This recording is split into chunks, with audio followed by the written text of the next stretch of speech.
त्रिशूल एजुकेशन में आपका स्वागत है। मैं हूं विनोद मियां और इस टॉपिक में आज हम जानने वाले हैं कि अल्पाधिकार किसे कहते हैं, अल्पाधिकार की कौन कौन सी विशेषताएं होती हैं। बहुत ही महत्वपूर्ण टॉपिक है इकोनॉमिक्स के अंदर, और इस पर कोई भी सामान्य परीक्षा है या फिर हमारा कॉम्पिटिटिव एग्जाम है, कई प्रश्न इसके ऊपर आते रहते हैं।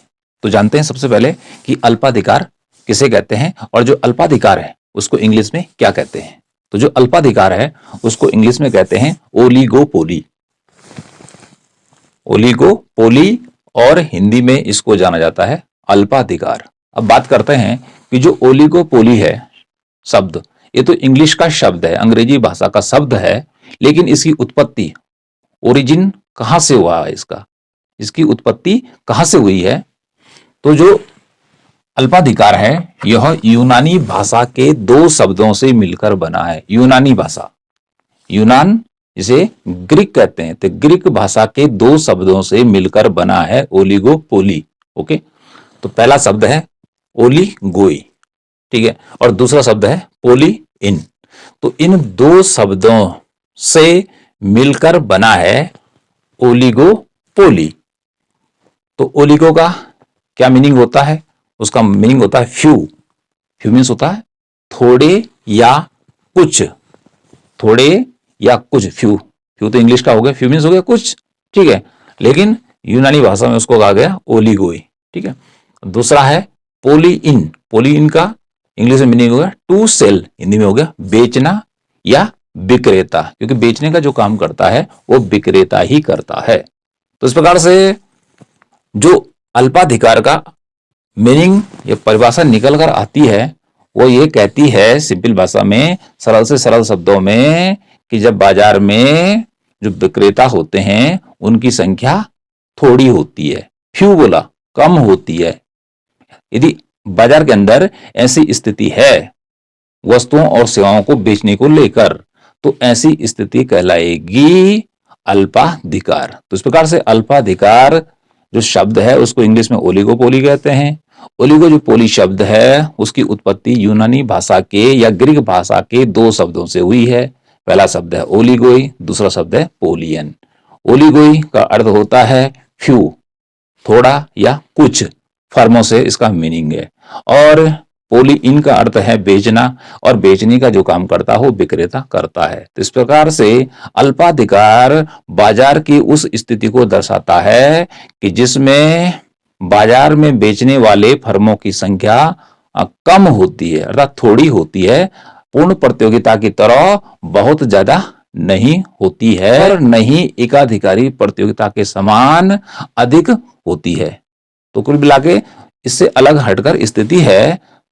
आगे बढ़ते हैं, इसी चीज को यहाँ पे परिभाषा के रूप में भी लिखा हुआ है कि अल्पाधिकार किसे कहते हैं। तो आप परिभाषा किस प्रकार से लिखेंगे?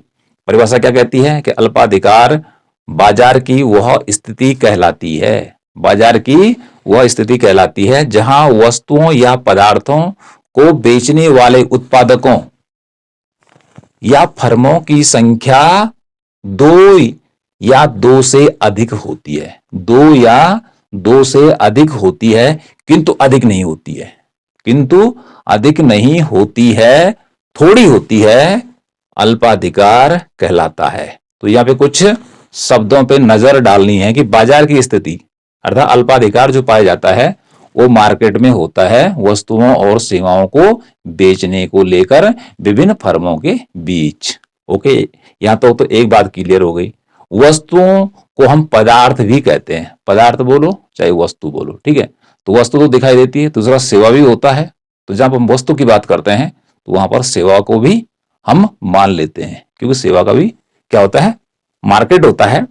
उत्पादक उत्पादन जो करते हैं, जो फैक्ट्रियां उत्पादन करती हैं उसको फर्म भी कहते हैं। ओके, उनकी संख्या क्या बताई जा रही है अल्पाधिकार में कि दो या दो से अधिक होती है, दो या दो से अधिक होती है। आगे क्या कहा जा रहा है, किंतु अधिक नहीं होते, लेकिन अधिक नहीं होती है कि पूर्ण प्रतियोगिता की तरह असंख्य होती है जिसकी गिनती नहीं की जा सकती। ये तो काल्पनिक चीज है, लेकिन जो है अल्पाधिकार बताया जा रहा है एकदम से बाजार की वास्तविक कंडीशन है जो बाजार में पाई जाती है। तो किंतु अधिक नहीं होती है, ज्यादा नहीं होती है, फर्में कम ही होती हैं, फैक्ट्रियां कम ही होती हैं, इसलिए आगे लिखा थोड़ी होती हैं। ठीक है, अब थोड़ी कितनी होती हैं यहां बताया जा रहा है, 2 या 2 से अधिक होती हैं। तो इस प्रकार से आप अल्पाधिकार या ओलिगोपोली की परिभाषा इस प्रकार से लिखेंगे। अब आगे बात करते हैं कि फर्मों की सामान्य संख्या अल्पाधिकार के अंतर्गत 2 से 10 के बीच बताई जाती है। 2 से 10 के बीच, जो एच.एल. आउजा की माइक्रो इकोनॉमिक्स की पुस्तक है, हायर लेवल की, एडवांस लेवल की, उसमें 2 से 10 के बीच बताया गया है। ठीक है, जबकि एम.एल. जो झिंगन की पुस्तक है उसमें 2 से 5 के बीच बताया गया है। तो कुल मिलाकर कहने का अर्थ यह है कि जो अल्पाधिकार है इसमें फर्मों की संख्या एकदम निश्चित नहीं होती है, कितनी हो, कि 10 हो, 15 हो। तो इस प्रकार से एक अनुमानित संख्या है कि 2 से 10 के बीच होती है। तो अलग अलग किताबें अलग अलग बता रही हैं। तो आगे बढ़ते हैं, इसमें बड़ी बड़ी फर्में होती हैं, अर्थात बड़ी बड़ी कंपनियां अल्पाधिकार के अंतर्गत आती हैं, जिनकी बाजार में हिस्सेदारी बहुत अधिक होती है। अर्थात बाजार में जो सामान बेचते हैं तो उनका मार्केट बहुत बड़ा होता है। जैसे वर्तमान में बात करें टेलीकॉम क्षेत्र में, तो रिलायंस जियो की इंडिया में सबसे ज्यादा भागीदारी है, कि ऑल इंडिया में 37% जो इंडिया में ग्राहक हैं वो रिलायंस जियो के हैं। वो रिलायंस जियो का सिम रखते हैं, उसकी सेवाओं का उपभोग करते हैं। तो इस प्रकार से फर्में क्या होती हैं, विशाल आकार वाली होती हैं, अरबों खरबों रुपए वाली फर्में होती हैं। तो इस प्रकार से हमने जैसे रिलायंस जियो का उदाहरण दिया, इसी प्रकार से उसके नीचे आती है एयरटेल भारती की हिस्सेदारी भी क्या है, इंडिया में ज्यादा है। ओके, फिर उसके बाद नीचे आते हैं तो वोडाफोन और जो आइडिया है दोनों अब एक साथ हो गए हैं, तो उसकी हिस्सेदारी आती है। तो कुल मिला के जो फर्म है जो अपनी वस्तु या सेवा को बेचती है, उसका जो शेयर होता है मार्केट के अंदर, उसके जो ग्राहक होते हैं उसको खरीदने वाले, वो बहुत ज्यादा होते हैं। जिसके ग्राहक ज्यादा होंगे तो सबसे ज्यादा फायदा भी उसी को होगा, सबसे ज्यादा पैसा जो होगा उसी के पास जाएगा। ओके, तो इसमें कुछ उदाहरण, एक तो मैंने यहाँ पे आपको टेलीकॉम का दे दिया, और उदाहरण है जैसे लोहा इस्पात की जो कंपनियां हैं इंडिया में, जैसे भिलाई में है, ठीक है, राउरकेला में है, बोकारो में, सलेम में है। तो इस प्रकार से ये जो फर्में हैं ये बड़ी बड़ी फैक्ट्रियां हैं। ठीक है, बड़ी बड़ी फैक्ट्रियां हैं, बहुत बड़ा पैसा इसमें लगा। इस प्रकार सीमेंट की फैक्ट्री भी आम व्यक्ति नहीं लगा सकता है, एल्यूमिनियम की फैक्ट्री है, तांबा की है, मोबाइल की है, फ्रिज की है। तो इस प्रकार से फर्मों का जो आकार होता है अपने आकार को रखती है, अपनी हिस्सेदारी को रखती हैं, वो बहुत ज्यादा रखती है। उनका शेयर मार्केट के अंदर बहुत ज्यादा होता है, उनका माल बाजार में सबसे ज्यादा बिकने वाला होता है। ठीक है, अब अरबों खरबों की कंपनियां हैं इसलिए इनकी संख्या कम होती है। यदि सस्ती मस्ती होती सब्जी की दुकान जैसी तब तो ये करोड़ों में पहुंच जाती, लेकिन जब भारी भरकम कंपनियां खड़ी करनी पड़ती है तो उतनी ही पूंजी की जरूरत पड़ती है, और पूंजी के माध्यम से उतनी अच्छी टेक्नोलॉजी को हम खरीद सकते हैं। तो इस प्रकार ऐसी कंपनियों को हर कोई खड़ा नहीं कर सकता है, इसलिए इनकी संख्या क्या होती है, कम ही होती है। आगे बढ़ते हैं कि अल्पाधिकार का, एक तो हमने अल्पाधिकार कह दिया, इसका दूसरा जो नाम है उसे कहते हैं कुछ में प्रतियोगिता। वेरी इंपॉर्टेंट, इसका दूसरा नाम है कुछ में प्रतियोगिता, और इंग्लिश में लिखा है competition among in the few. Competition among in the few अल्पाधिकार का दूसरा नाम है। नेक्स्ट है जो पदार्थ समान हो, अर्थात अल्पाधिकार के अंतर्गत बाजार में जो वस्तुएं बेची जाती हैं यदि वो एक समान है, ओके, एक समान है, ठीक, तो या हम कह सकते हैं कि वह विभेदीकरण वाली नहीं है, उनमें कोई डिफरेंस नहीं है, उनमें कोई अंतर नहीं है, एक ही जैसी हैं, तो उसे कहेंगे शुद्ध अल्पाधिकार। शुद्ध अल्पाधिकार या इसी को कहते हैं पूर्ण अल्पाधिकार कहेंगे, जब एक ही प्रकार की वस्तु बेची जा रही है।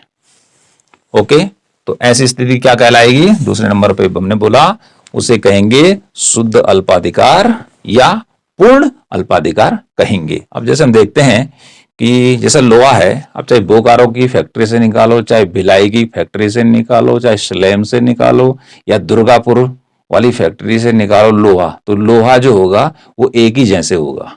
ओके, इसी प्रकार सोना है, कहीं से भी निकालो तो सोना तो एक ही जैसा होगा, समान ही रहेगा। इसी प्रकार से तांबा है तो तांबा भी क्या होगा, एक जैसे ही रहेगा। इस प्रकार से धात्विक जो पदार्थ हैं, निकालने वाला कोई भी है, लेकिन ये पेट्रोलियम प्रोडक्ट है, कोई भी निकाल रहा है, ठीक है, चाहे ओएनजीसी निकाल रही है या कोई अन्य फर्म निकाल रही है, तो यदि पेट्रोल होगा तो सभी का एक ही जैसे होगा, खनिज तेल। ओके जी, तो यदि एक जैसा रहता है अल्पाधिकार में तो उसको शुद्ध अल्पाधिकार के नाम से जाना जाता है। उदाहरण दे दिया हमने, लोहा का, सोने का, तांबे का, एल्युमिनियम भी हो सकता है, बहुत सारी चीजें हैं। थर्ड पे चलते हैं, जो पदार्थ अलग अलग हो, अर्थात कुछ वस्तुएं या कुछ फर्में ऐसी होती हैं कि अलग अलग प्रकार की वस्तुएं बनाती हैं। जैसे हमने साबुन का उदाहरण बहुत सारे वीडियो में दिए हैं टॉपिक के अनुसार। तो साबुन काम तो एक ही करता है, लेकिन उसको बनाने वाली कंपनियां अलग अलग हैं। तो इसको आप जान सकते हैं, आप जिस साबुन से नहाते हैं, कभी आप किसी लक्स के साबुन से नहा लेते हैं, कभी आप लाइफबॉय के साबुन से नहा लेते हैं, कभी सिंथॉल के साबुन से नहा लेते हैं। तो इस प्रकार से यदि ऐसा होता है, अलग अलग प्रकार की वस्तुएं बेची जाती हैं और वो एक दूसरे की स्थानापन्न हैं, सब्स्टिट्यूट हैं, एक ही आवश्यकता को पूरा करती हैं, तो ऐसी स्थिति कहलाती है, पदार्थ हो जाता है विभेदीकृत, अलग अलग हो जाता है, तो उसको बोलेंगे अपूर्ण अल्पाधिकार। अब अपूर्ण अल्पाधिकार का उदाहरण जैसे साबुन की बात में कर चुका हूं, फ्रिज है, तो फ्रिज भी अलग अलग फर्मों का बाजार में आ रहा है, चाहे एलजी का फ्रिज है और चाहे किसी अन्य कंपनी का फ्रिज है, ठीक है, अंतर है दोनों में। मोबाइल है, मोबाइल में आप देखेंगे अनेक कंपनियों के मोबाइल हैं, तो उनमें अंतर है, चाहे आप एप्पल का ले लीजिए, आप ओप्पो का ले लीजिए, चाहे आप रियलमी का ले लीजिए, चाहे रेडमी का लीजिए, तो सबका जो फीचर है वो डिफरेंट, अलग अलग फीचर या विशेषताएं उनके अंदर हैं। या पंखे हैं, ठीक है, कई कंपनियों के पंखे आते हैं, तो इस प्रकार से प्रत्येक पंखा का जो डिजाइन है कंपनियों के अलग अलग बना रखे हैं, कि जिससे ये लगे कि दूसरे से मेरा जो आइटम है, पदार्थ है, एकदम से अच्छा लगे, तो अंतर किया हुआ होता है। और यदि ऐसा होता है तो ऐसे को हम क्या बोलेंगे, ऐसे अल्पाधिकार को अपूर्ण अल्पाधिकार कहेंगे। जबकि यदि एक समान है तो शुद्ध अल्पाधिकार या पूर्ण अल्पाधिकार उसे कहेंगे। अगला आता है कि अल्पाधिकार का सरलतम उदाहरण। अल्पाधिकार का सरलतम जो उदाहरण है वह द्वयाधिकार है, कि जहां पर वस्तु को बेचने वाले दो होते हैं। ये इसका बेस्ट उदाहरण बताया जा रहा है। आगे बढ़ते हैं, कंपटीशन एमंग द फ्यू, कुछ में प्रतियोगिता, क्योंकि ये तो इंग्लिश में लिखने वाला है और जो हिंदी में मैंने आपको बताया यहां पे कुछ में प्रतियोगिता। तो इस प्रकार का जो टाइटिल ये पुस्तक लिखी है, competition among in the few, वो लिखी है विलियम फेलनर ने। तो इस प्रकार से ये हो गया हमारा अल्पाधिकार, बहुत ही सरल शब्दों में और सारगर्भित शब्दों में, लेकिन आपको इसको पढ़ना भी है और लिखना भी है।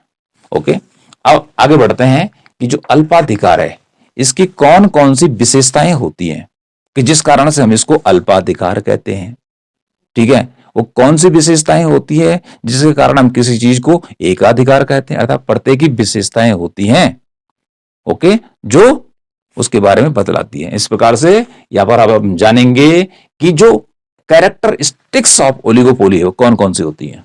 देखिए, फर्मों की संख्या कुछ होना, यानी अल्पाधिकार के अंदर बाजार में फर्मों की संख्या अधिक नहीं होती है, फर्मों की संख्या क्या होती है, कम होती है। जैसे टेलीकॉम की बात हमने की, इंडिया में रिलायंस जियो है, एयरटेल है, इसी प्रकार से आइडिया, वोडाफोन है, बीएसएनएल है। तो इस प्रकार की कंपनियों की संख्या क्या है, कम है। सीमेंट बनाने वाली कंपनियों की संख्या क्या है, कम है। इस प्रकार से लोहा निकालने वाली या उत्पादन करने वाली कंपनियों की संख्या क्या है, कम है, क्योंकि इस प्रकार की कंपनियां को लगाने में अरबों रुपए की जरूरत पड़ती है।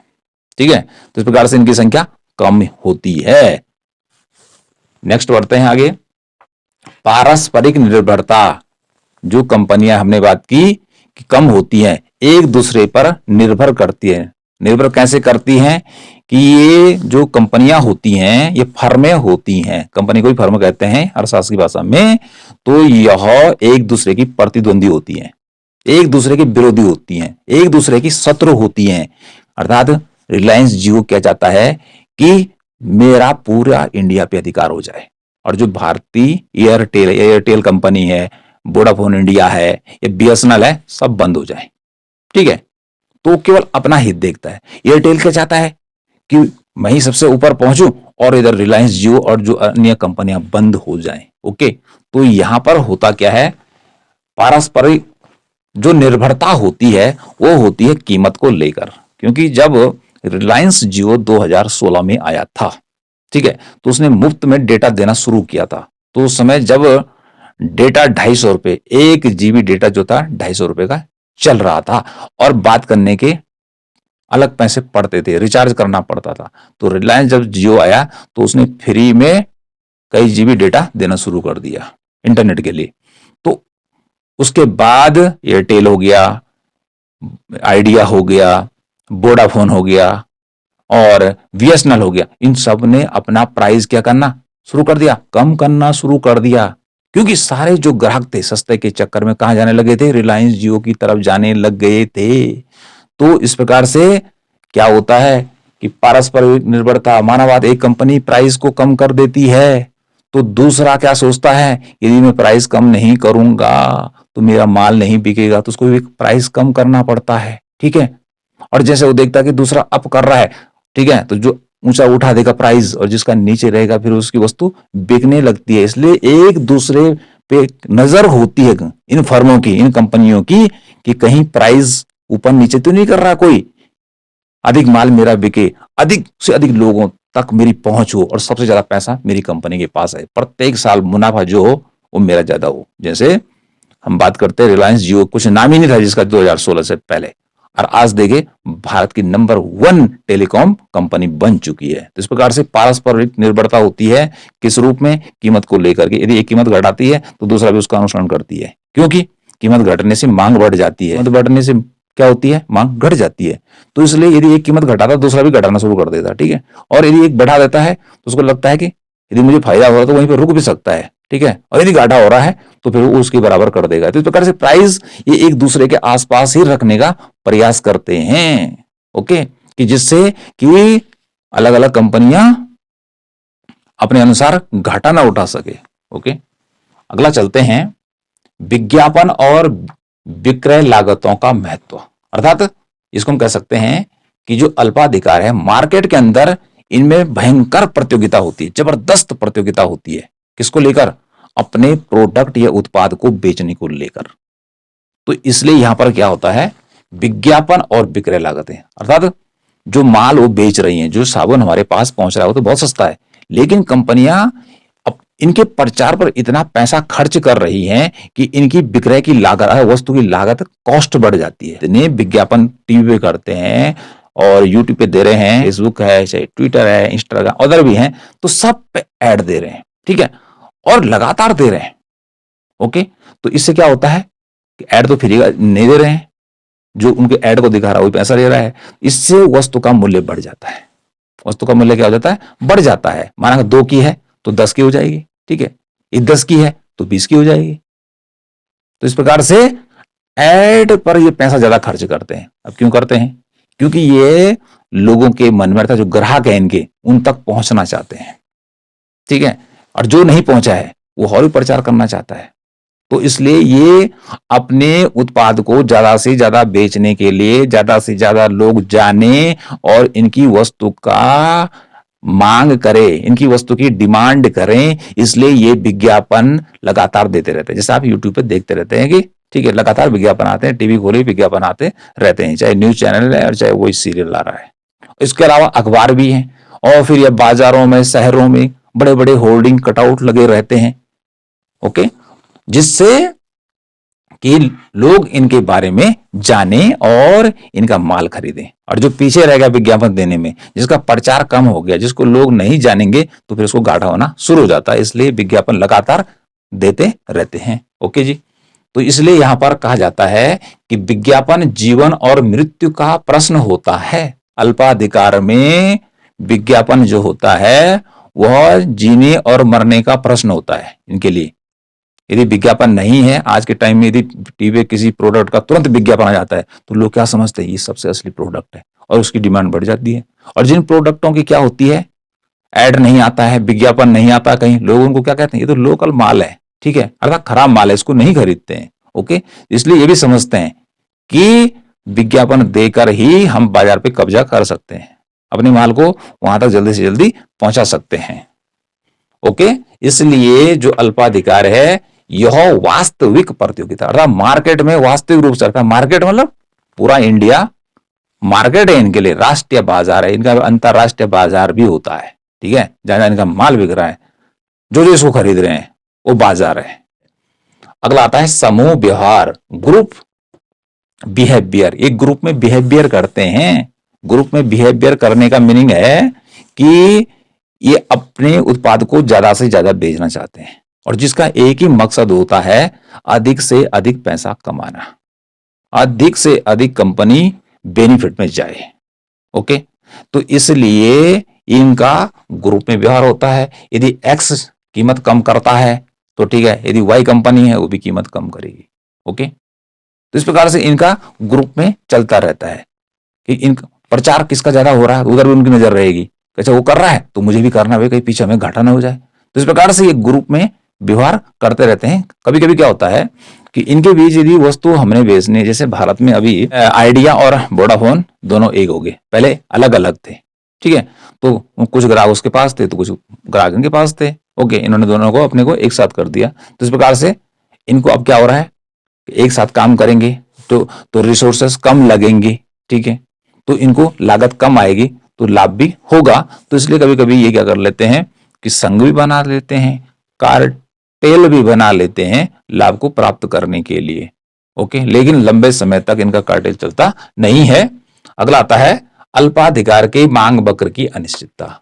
जो अल्पाधिकार के अंतर्गत, जैसे हमने रिलायंस जियो की बात की और एयरटेल की बात मैं इसलिए कर रहा हूं क्योंकि ये आपको आसानी से पता है, क्योंकि यही भारत में डेटा देने का काम कर रहे हैं, आजकल यही ज्यादा चल रहे हैं।